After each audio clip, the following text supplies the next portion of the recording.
What are the three principles that Satoshi ingeniously invented and which all true blockchains must have? One is broadness or decentralization, which basically means everyone is invited to participate in operating the network and securing it. Everyone, no barriers to entry. The second one is what I call incentivized integrity, which means that if you operate the network, you're going to be rewarded in something like Bitcoin, or in our case, STRK tokens for staking, that incentivizes you to operate with integrity. So the fact that you're a miner on Bitcoin or a staker on StarkNet incentivizes you in a way that you do not want to cheat. You want to do the right thing because otherwise you won't be rewarded in token. So you have this sort of benevolent cycle, this good cycle. And the third property is that of public verifiability, which means that everyone can verify everything about each and every transaction on commonly available means. Now, so far, the way blockchain has solved this last thing was by limiting the capacity and the rate. Why does Bitcoin operate with only 10 transactions per second? It is so you and I on our laptops can track, or on a Raspberry Pi, can track the evolution of the system. If you add ZK proofs, ZK Stark proofs, then now you can still verify the validity of the network on your laptop or Raspberry Pi, but now that network can operate at 1,000x the capacity, 1,000,000x the capacity, and you will still know that everything was done with integrity.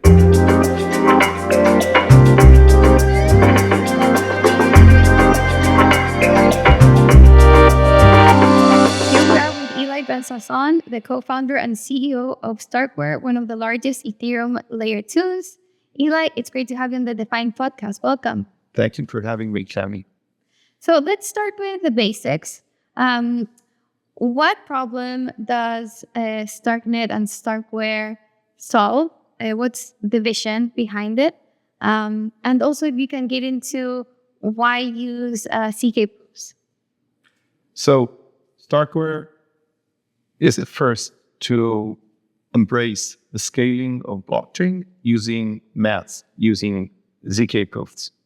And we are at the vanguard of that. We've led the way, and the technologies that we invented are now embraced and hailed as the gold standard. We have invented a set of systems that are post-quantum secure, no trusted setup, greatest scale, ZK, and are battle tested. They come along with a next generation smart contract language, and all of this has been in production for many years and save users billions of dollars and settle trillions of dollars of transactions. So that is what StarkWare has been doing. The company itself has over 200 employees worldwide. Latest valuation was $8 billion. We've been around for 8 years, been in production for probably 6 years. And we are, what do we do? So we take the math and the integrity of math, the validity of math, and we use it in order to scale blockchains like Bitcoin and Ethereum to provide users with very good UX, very cheap cost for their transactions, and immense scale that can serve the world. So right now, StarkWare is one of the largest layer 2s, but it has been surpassed by other networks in terms of value secured and of other metrics. What can help you kind of leap forward, or what's kind of your roadmap to grow? Yeah, so I think that if one measures, cumulative value or volume transacted over our technology stack, it is probably still number one and greater than anything else, or at least, among the very top. And in terms of other important metrics like capacity, cost, and a bunch of other things that matter to end users' UX, we are still the number one and the very best out there. So I don't view it so much as like coming back or something. It is more like we are expanding our use cases and want to offer them to Bitcoin in addition to whatever we've been doing so far. So it's like increasing the utility of StarkNet to new areas that we haven't serviced in the past. So that leads perfectly to the big news that you just announced. So you just announced BTC Phi, which is Bitcoin staking on StarkWare, and in addition to cross-chain capabilities and that incentive program. Would love for you to talk more about that. Yeah, so BTC Phi, which we just announced, and I'm very excited about, marks a new stage for Bitcoin financialization. So what are we talking about? There are three major components that each of them can matter to a variety of different use cases. So the first is Bitcoin staking. So as you know, StarkNet is probably the only layer 2 that is making serious steps towards decentralization. We have STRK staking there. The StarkNet token is called STRK. We've had staking live for probably over a year. I don't remember the exact sort of months. And now, and it is for operating and securing the layer 2, that is StarkNet. So now we want to broaden further the set of operators, and we're inviting Bitcoin stakers to stake Bitcoin. They will earn STRK tokens for their services, and will also offer services of operating, helping with, processing and securing StarkNet, which is what we ultimately want and what I think a lot of them want. That is part one. So it is BTC staking. You can earn STRK while providing services for StarkNet in a way that is self-custodial and under your control.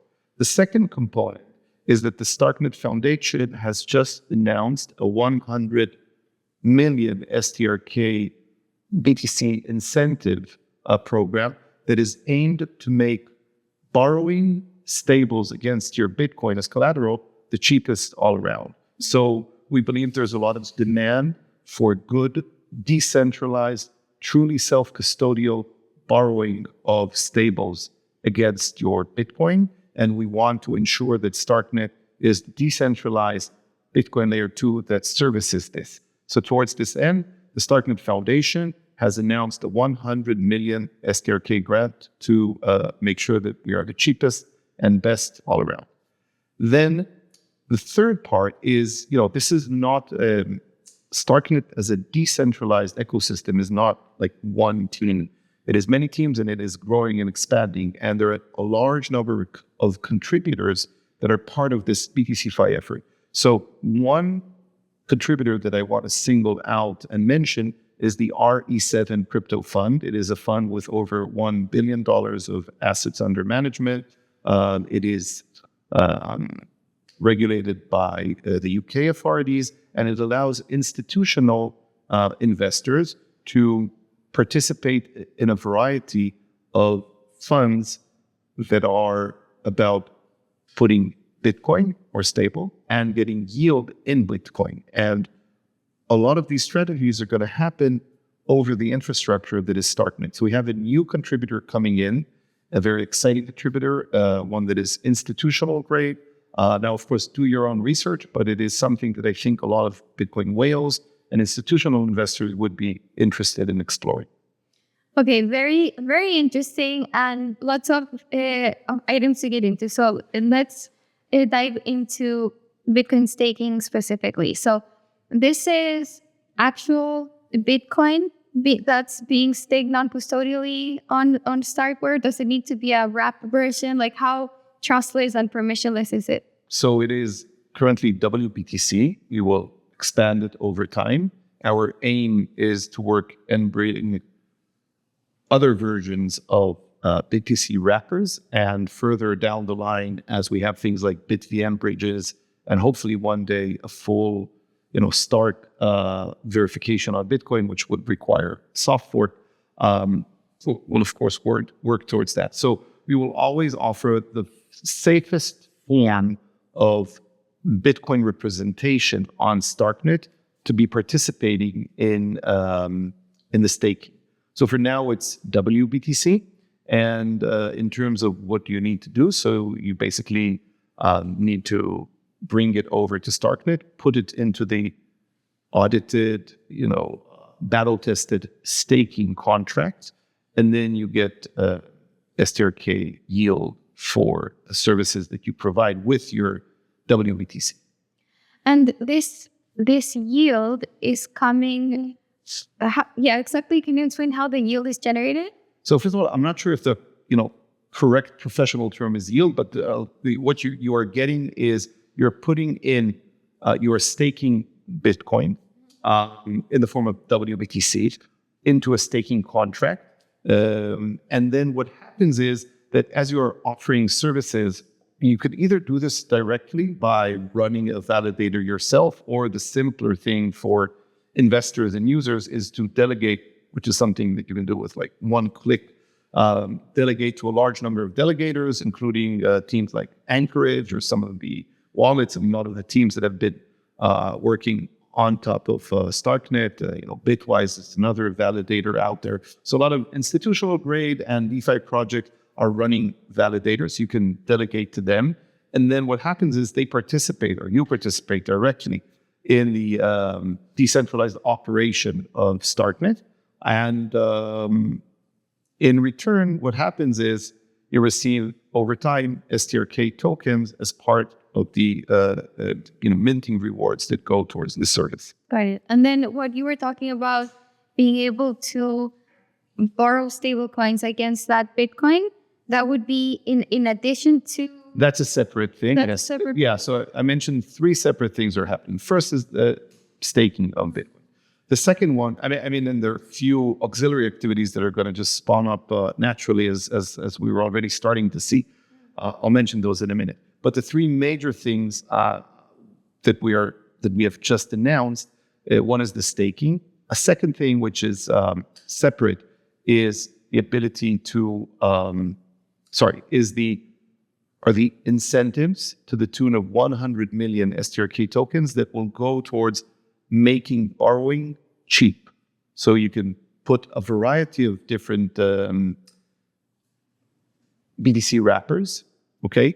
You can put them into a lending protocol and receive stables against them at very good rates that we think are, hope are going to be very competitive and appealing. And then you can do a whole bunch of activities there. There's a very good, best-in-class DeFi ecosystem already over StarkNet today. There's a lot of existing liquidity to do already, all kinds of operations on top of StarkNet. We expect that to grow now with some liquidity that is coming in. That is the second thing. And the third is the announcement of a new contributor in the form of RE7 that is going to operate its funds, some of them over StarkNet. Got it. Okay, so the Bitcoin borrowing stablecoins against Bitcoin, that's directly on the existing DeFi protocols already on StarkNet, and so the idea is that users will be able to come and lend their Bitcoin and borrow against their Bitcoin with these incentives that hopefully make it very attractive for users. Okay. Got it. And then, so for example, like which are the major lending borrowing protocols that you expect will? So Vezo, I think, is one of the largest one. It's audited, including by StarkWare, by others, already battle tested, has seen a lot of usage already, and it is a very good lending protocol for this purpose. And then we have things like Ekubo, which is best AMM on top of StarkNet, but also on top of Ethereum. And that you have, things like perps exchanges, like Extended. There are a bunch of other things that are popping up on top of StarkNet. It's so I invite the users to look around and see what they like and start using it. Because because of the 100% native account abstraction on StarkNet, you have very safe wallets like Bravos and Ready. They have very good interfaces, very high safety, very low costs, and now a lot to do with your Bitcoin. And regarding RE7, the idea is that this fund will deposit its Bitcoin holdings on StarkNet to start receiving? Yes. So yes, it's going to be, if I understand correctly, but do your own research. I'm not, this is not investment advice. If I understand correctly, they have a variety of different, channels or funds or avenues. For some of them use more the Bitcoin staking on StarkNet that I just mentioned. Some of them have looping mechanisms that allow leverage on Bitcoin through the lending protocols on StarkNet. And then there are others that are not necessarily going to happen on top of StarkNet, which are related to delta neutral, option trading and things like that. So do you expect that the main user for the the DeFi side of things, like the borrowing against Bitcoin, do you think that will be mostly funds, or who is kind of the end user there? So we're doing this in two main phases, and then we'll see how this progresses. Initially, we're starting with whales or semi-whales. Let's call them dolphins, but not the sardines yet. So first of all, the more institutionals, the prop traders, the slightly bigger and more professional class of Bitcoin holders. That is more the target of things like the RE7 fund. However, in a number of days, a few days after the launch that we just announced, so I don't know when exactly this is airing, but like roughly a week or two after. So like by mid-October, we expect to launch a portal for retail users that will offer things like one-click Bitcoin yield generation from a variety of chains, including Solana, Ethereum, Arbitrum, Base, and a bunch of others, I believe. So it goes in two phases. First, institutional and the whales, down to the dolphins, all the way to the sardines. We want to service everyone. Interesting. How does this new retail product that offers a Bitcoin yield from different chains work? First of all, this is much more aligned with what Bitcoin is. This is, I think, pretty much the only decentralized L2 that is functioning, that is performant, that is truly decentralized, and truly decentralizing with a decentralization plan that means that the level of self-custody and true ownership of your Bitcoin now and into the future remains as close as possible to that of Bitcoin itself, right? Which is a very high bar.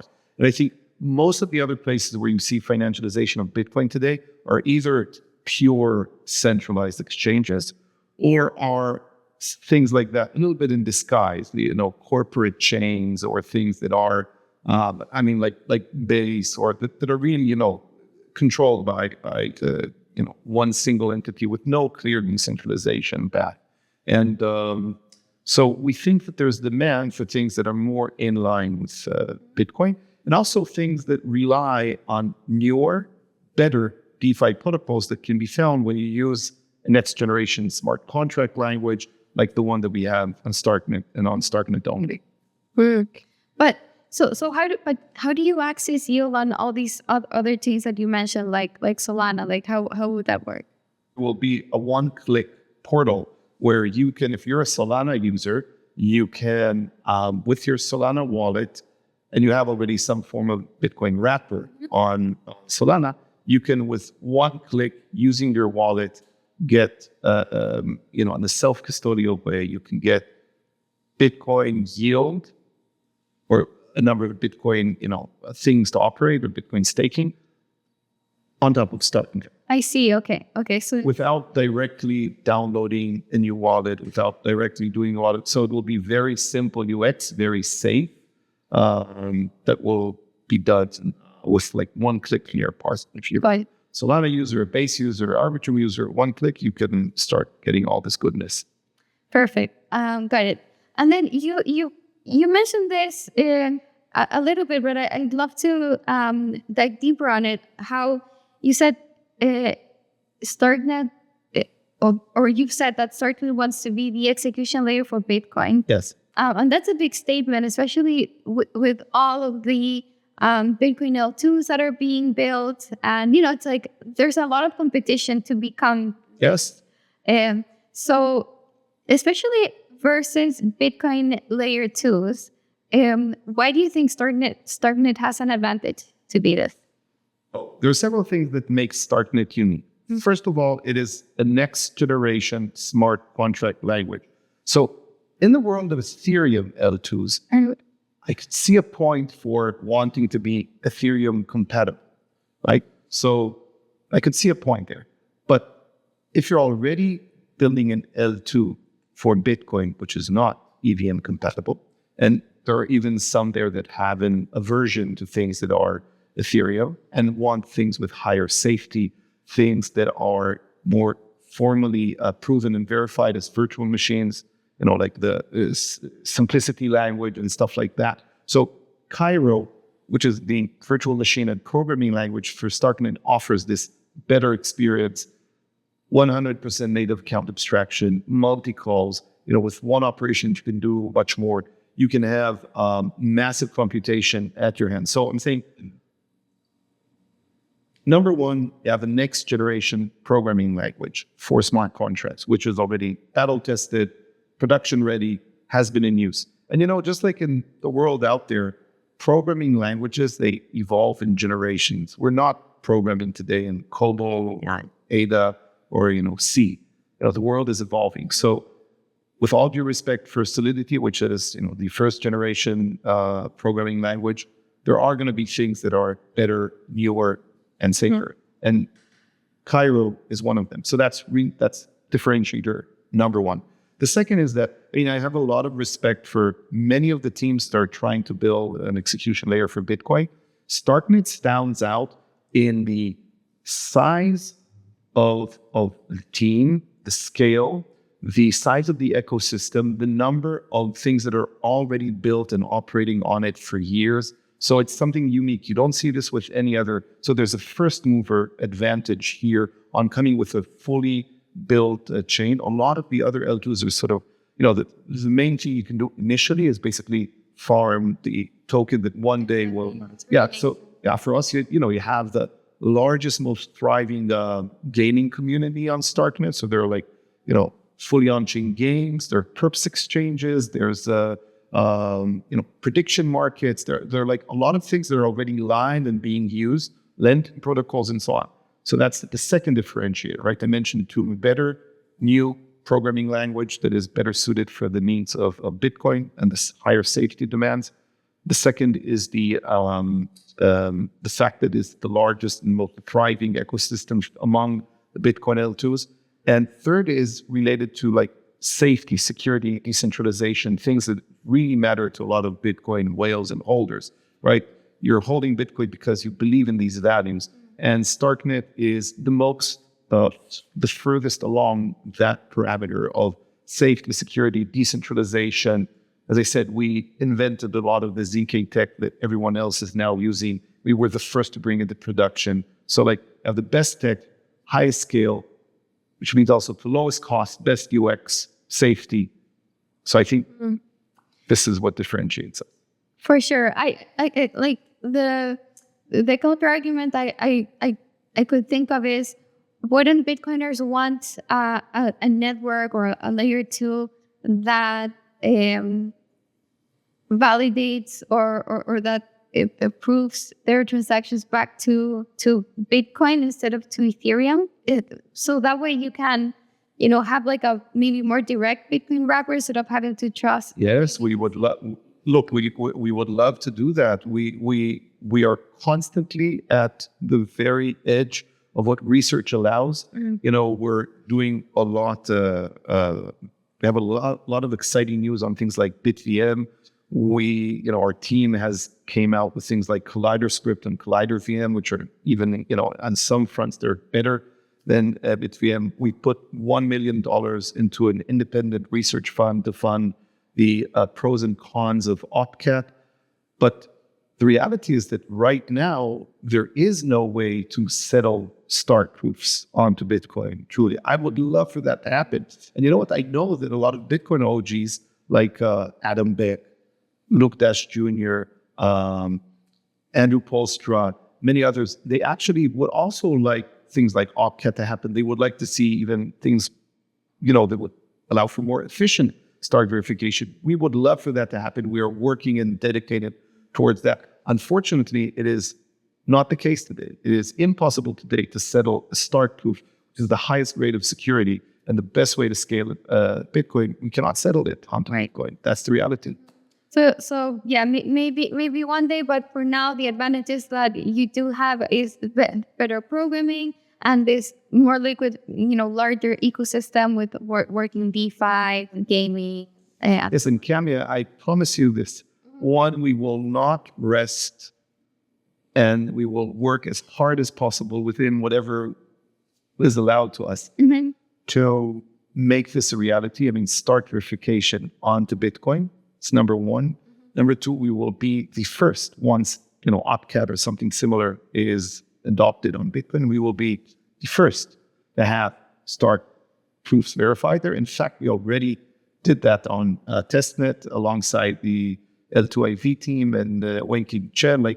We already showed that this is possible.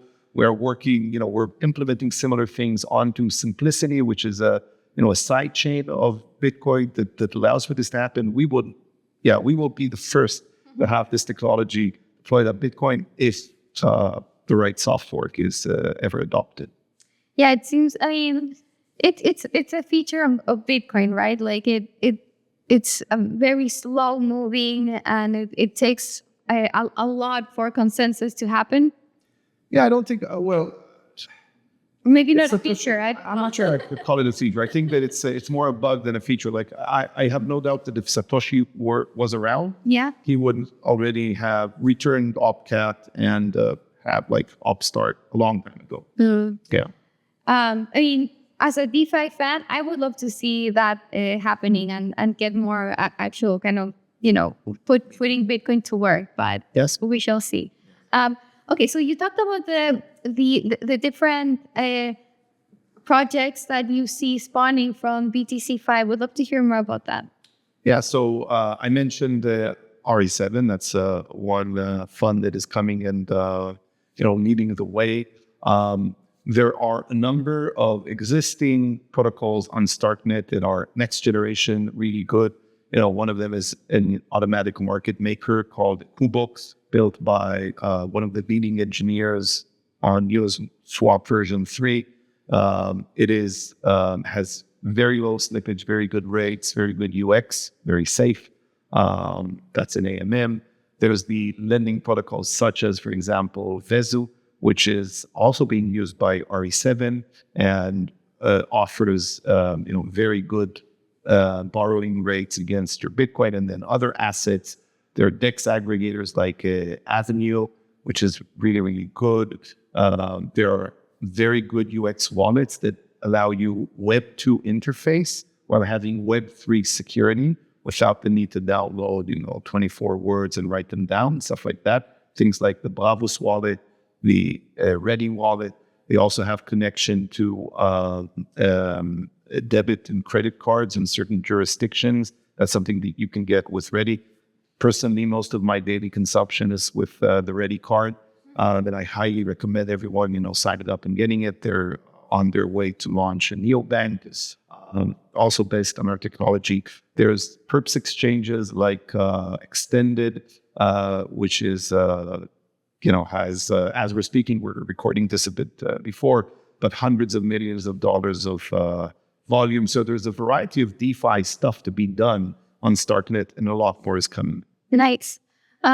Shifting to another piece of news that you announced recently, you recently proved the entire Bitcoin header chain in 25 milliseconds on Raspberry Pi.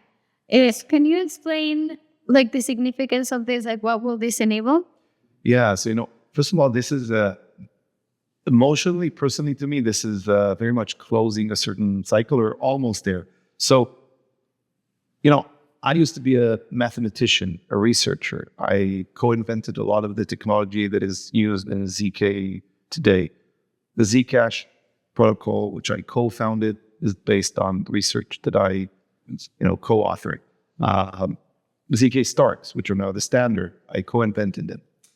And the point in time where all of this started was in 2013. So it's more than 12 years ago when I spoke at the conference, the Bitcoin conference in San Jose. I was invited there by Gavin Andreessen and Greg Maxwell and a bunch of OGs at the time. I was a mathematician, a researcher. And there, as I got red pilled, I also had a eureka moment. And I realized that ZK technology, the stuff that I was working on for a decade or more at the time, is the endgame solution, the scaling, and the privacy. And on that talk, I said the following thing. I gave a few examples of how this technology that no one in the audience knew about, how it could change things. So I said, today when you fire up a new Bitcoin node, you need to sync it from the Genesis block to the very most recent one. And this takes a very long time. I think now it probably would take a week, or I don't know how long it would take just to check everything. So I said back then, this was 12 and a half years ago, I said, one day with this technology, you'll do it in less than a second by downloading proof and just verifying it and knowing that the latest hash of the latest UTXO set is fine. Now, what did we just do? So our very talented exploration team, Del and Michael and others there, they have proved the whole chain of headers of Bitcoin. So not the full blocks just yet, we'll get there, but this is a huge step forward. Now we can actually verify in less than a second on a smartphone that the latest block header is consistent with a huge chain with the right difficulty parameters and so on, which is Bitcoin. So again, this is closing a cycle. This is something that I've dreamt about for the past 12 and a half years. And I also envisioned that one day it will happen. And it's coming closer and closer. So I'm really excited. Well, congrats. Thank you. Okay, but how does this impact users? Does it mean that people will be able to run a Bitcoin node on their smartphone? Like, You're getting closer to that. Like, what are the three principles that Satoshi ingeniously invented and which all true blockchains must have? One is broadness or decentralization, which basically means everyone is invited to participate in operating the network and securing it.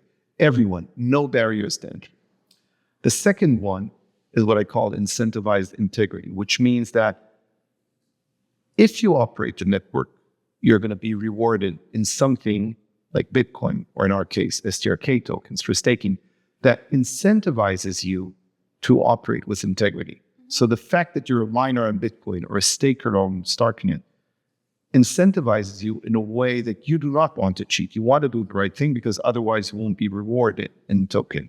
So you have this sort of benevolent cycle, this good cycle. And the third property is that of public verifiability, which means that everyone can verify everything about each and every transaction on commonly available means. Now, so far, the way blockchain has solved this last thing was by limiting the capacity and the rate.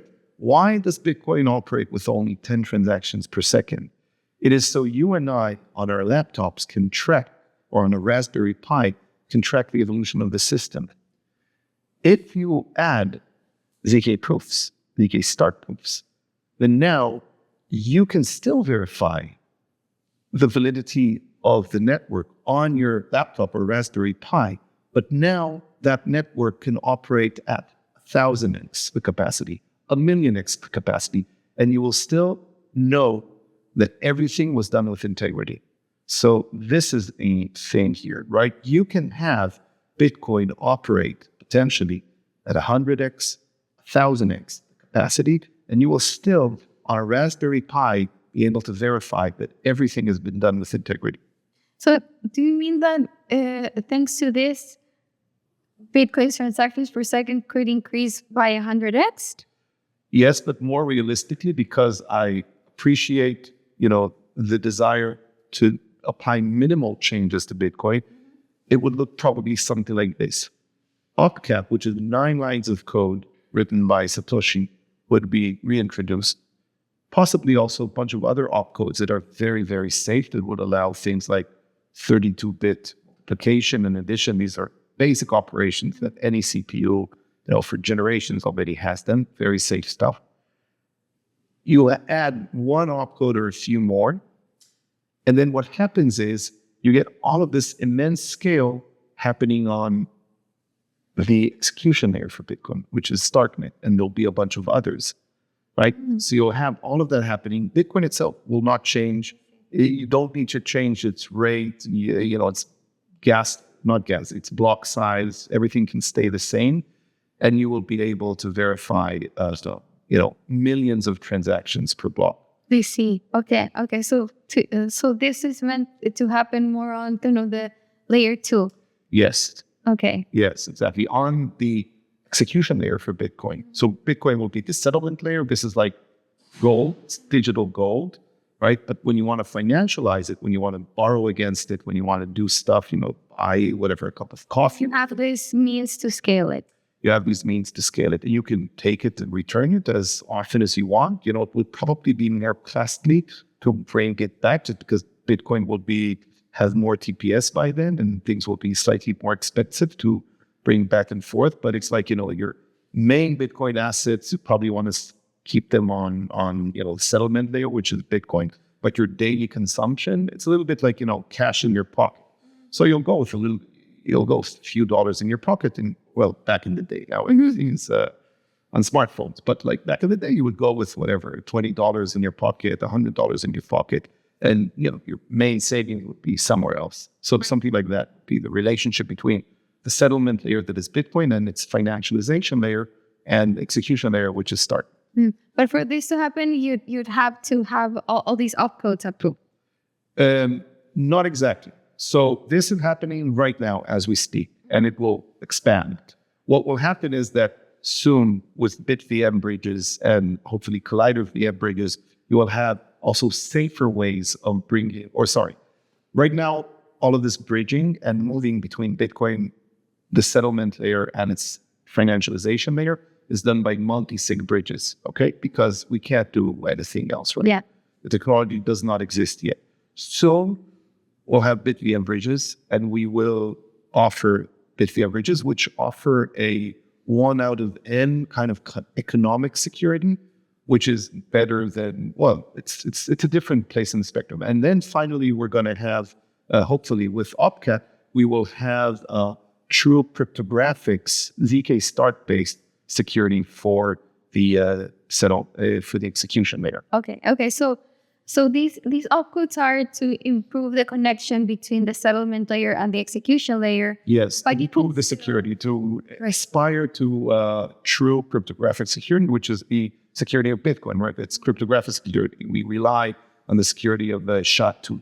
SHA-2 is broken, then Bitcoin is broken. But still, with this mechanism of validating the header, you can use ZK Stark proofs to improve scalability right now. Yes. Yeah.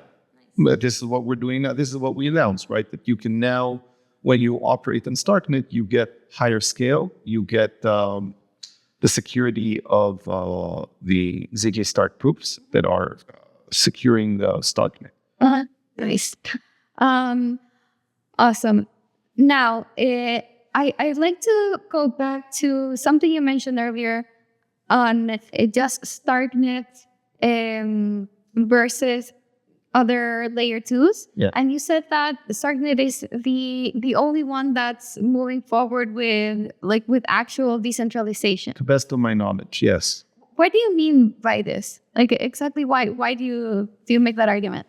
Well, because I think it's true. Because I think that if you look at the other L2s, and you're welcome to interview them, and you ask them, when are you going to, what are your steps towards decentralization? I think, but I will, you're a great investigative reporter, I'd like you to ask them, are you decentralized?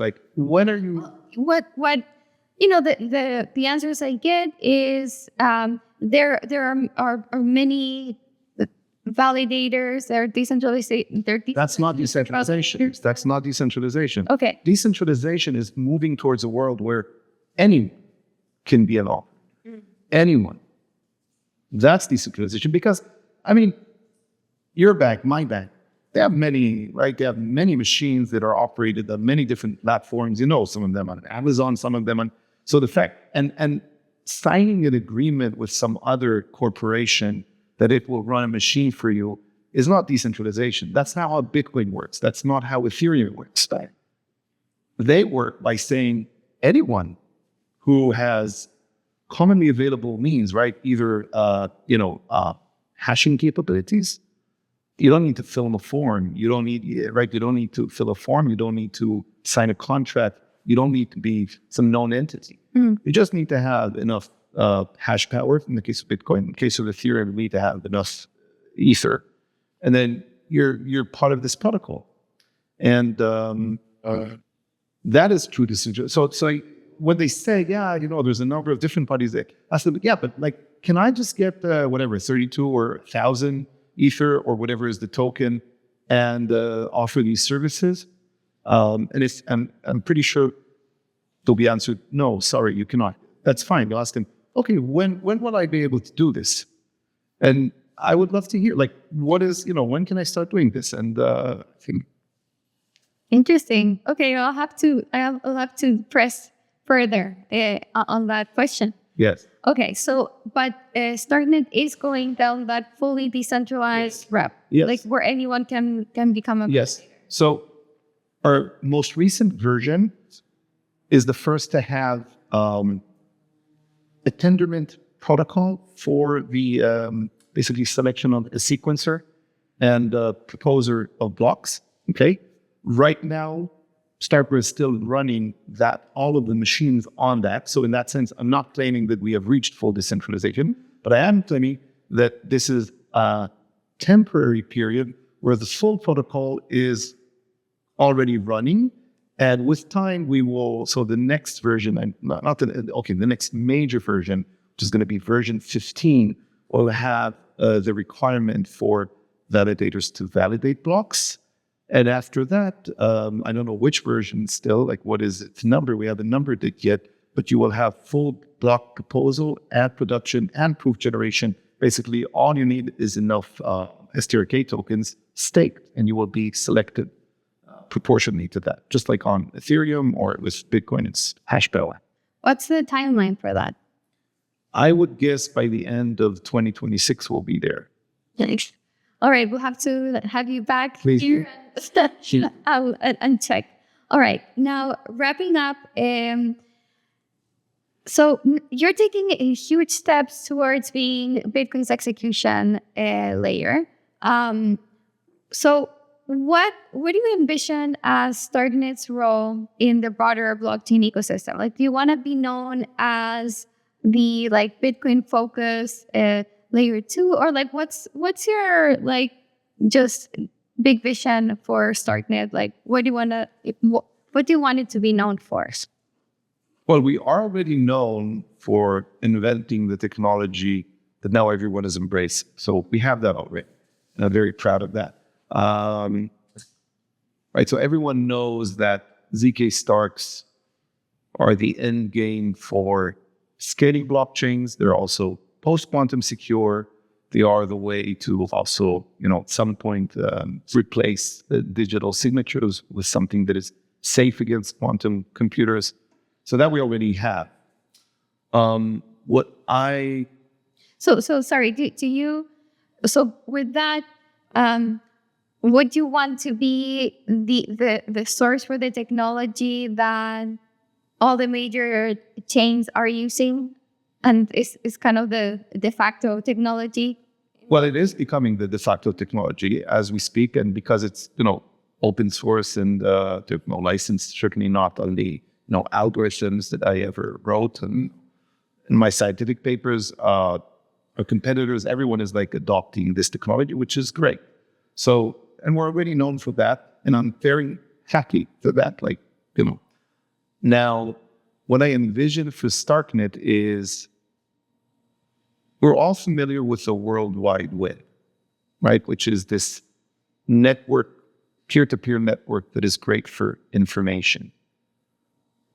But I envision it transforming into an integrity web, which is based on top of it, but it is a network that supports value and social constructs, things like money, governance, decision-making, titles that are socially important.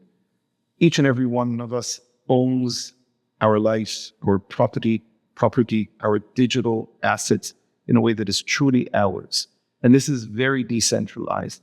And this integrity web is this infrastructure on which everything that we own digitally will be based. So I envision StarkNet as being that and helping that thing be created. So it basically interconnects many different blockchains that are settlement layers for very important assets, first and foremost Bitcoin, but there will be others. And you will have this interconnecting layer that allows you to, financialize Bitcoin, transact with it, buy your cup of coffee, assert your integrity, assert your reputation, your credit worthiness, your academic titles, your marital status, things like that. All of that, I envision, will be embedded in the integrity web.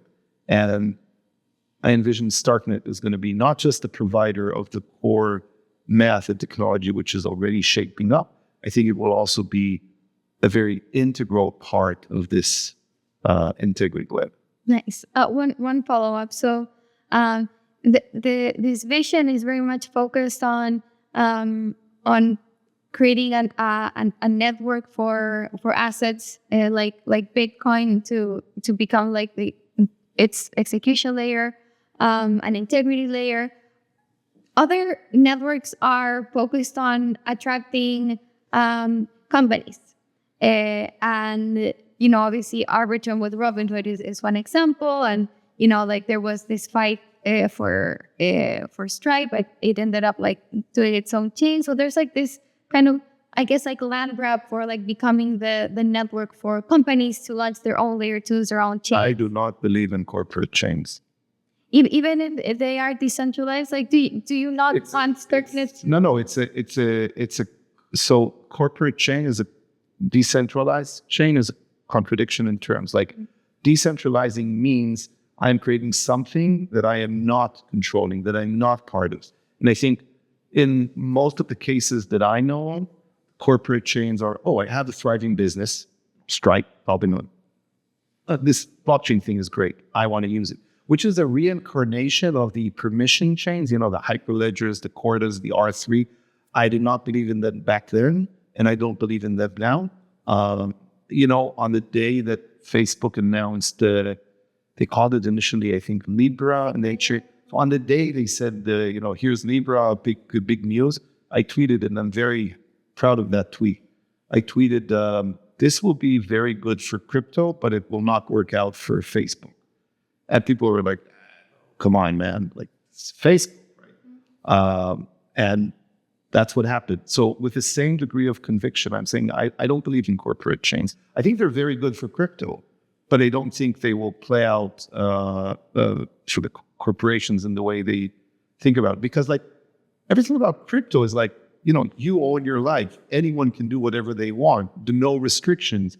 And between the legal department of the corporation and the regulators, even the existing one, God forbid the regime, at some point there'll be elections, and then you'll have maybe another sort of regulator. Yeah, but even without that, just the legal departments of the existing corporations will say, hey guys, and all that.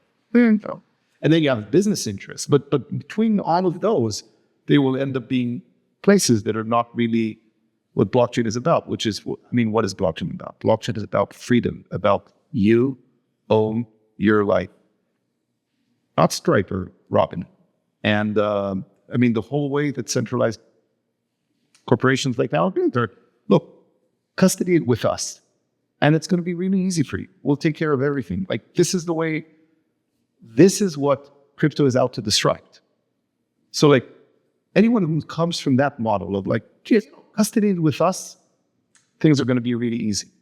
I just don't believe that can go well with a blockchain. It's a really interesting take because, I mean, everyone's been so excited about all these corporate chains, but your view is it's good for crypto. Like, it'll get people interested. Like, it'll get people to Everyone was so excited about Libra back in the day. Really, everyone was excited about Libra. Yeah. I was excited about Libra. I just said it's not going to work.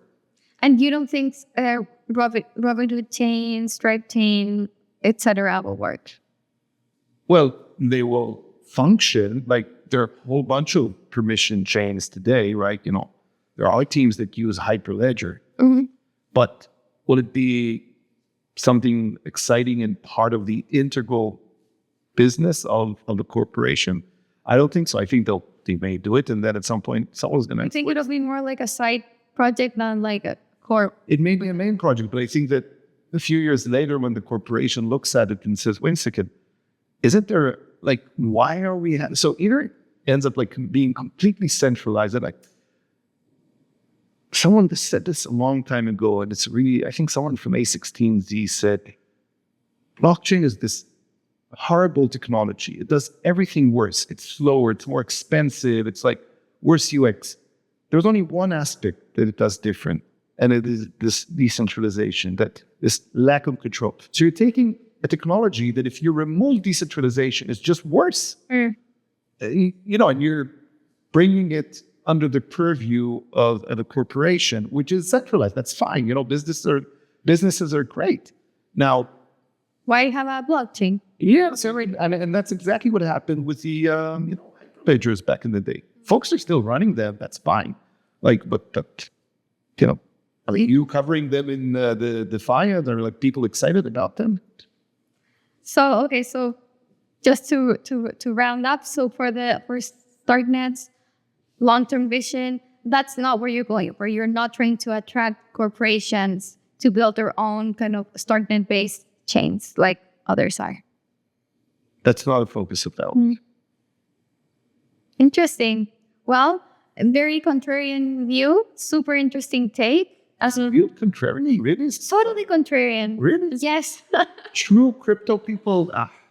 Yeah, totally. Like major layer ones, Ethereum layer twos. I think like most of them are trying to attract big companies, big fintechs, banks, etc., to build their layer ones or their chains on their infrastructure. Totally. And centralized version? Well, no, because like Robinhood says their L2 is decentralized. Like, you know, like I think the thinking is these chains will be decentralized, or they'll have like some sort of like it'll be sort of like a middle ground, right? Like There's no middle ground. So that's contrary. Like the thinking is like Robinhood will be able to KYC, they'll be able to have like some degree of control, but like maybe like the assets will be able to be transferred to non-custodial wallets, and so you'll have this like limbo. I don't believe people like DEX will flip sex.